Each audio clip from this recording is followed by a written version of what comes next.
Anything is possible. And if I can do it, you can too.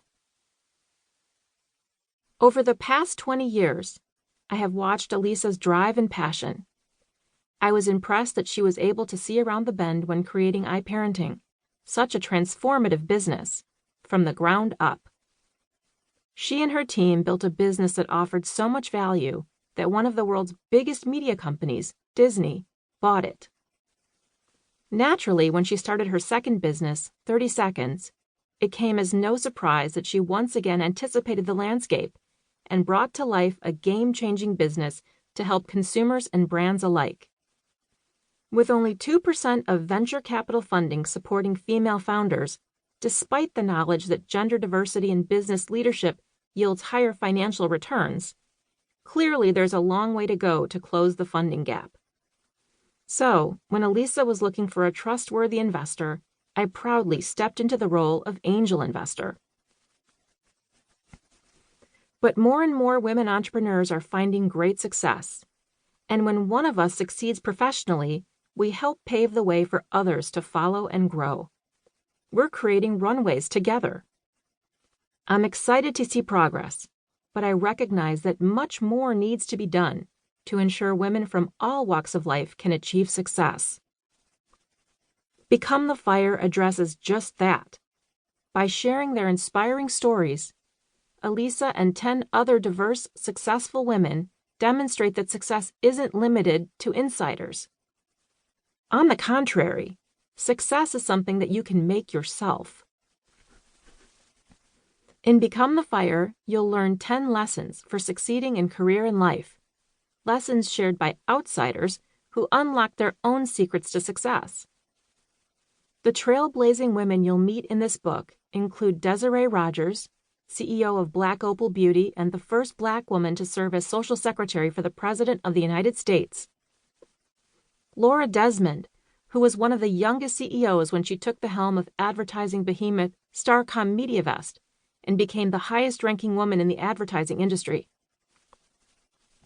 And Paula Boggs, the U.S. Army Airborne Paratrooper who was the first openly gay executive at Dell and later became Chief Legal Officer and Board Secretary of Starbucks.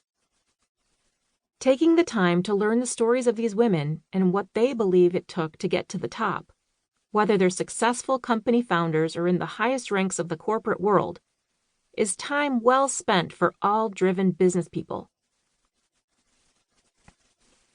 Become the Fire curates the best advice from some of the world's top female leaders. Use it as a reference, a guide, or inspiration from women who have walked the road to success.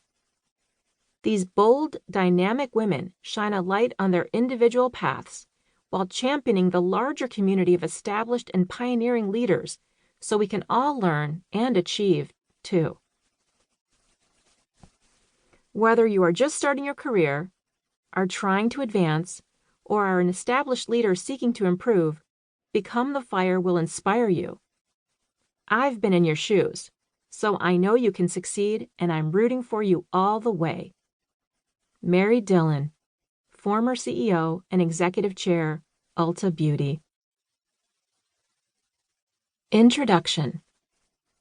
If you're like me, you may have grown up thinking that big success in business and life can't be achieved by outsiders. That thought passed through my mind more than once as an outsider myself in Puerto Rico, Lebanon, and suburban Chicago. That thought may have been part of my worldview right up until the moment I was sitting in my 10th floor office overlooking Lake Michigan and downtown Chicago, getting ready to read through the piles of paperwork that would finalize the sale of my business, iParenting, to the Walt Disney Company. I reviewed the legal documents laid out across the expansive maple desk, seeing that there was a clause to cover every potential situation the media giant and its newest employee, me, could encounter. I squinted at the pages as the words began to blur and saw the first of several little red arrows flagging where I needed to sign my name, agreeing to the terms of the deal. That's when my mind drifted back to my childhood, to the family trip we took when I was 9 years old to Walt Disney World, and to the first time Disney transformed my life. I'll never forget sitting on that Disney-bound train from Chicago to Orlando.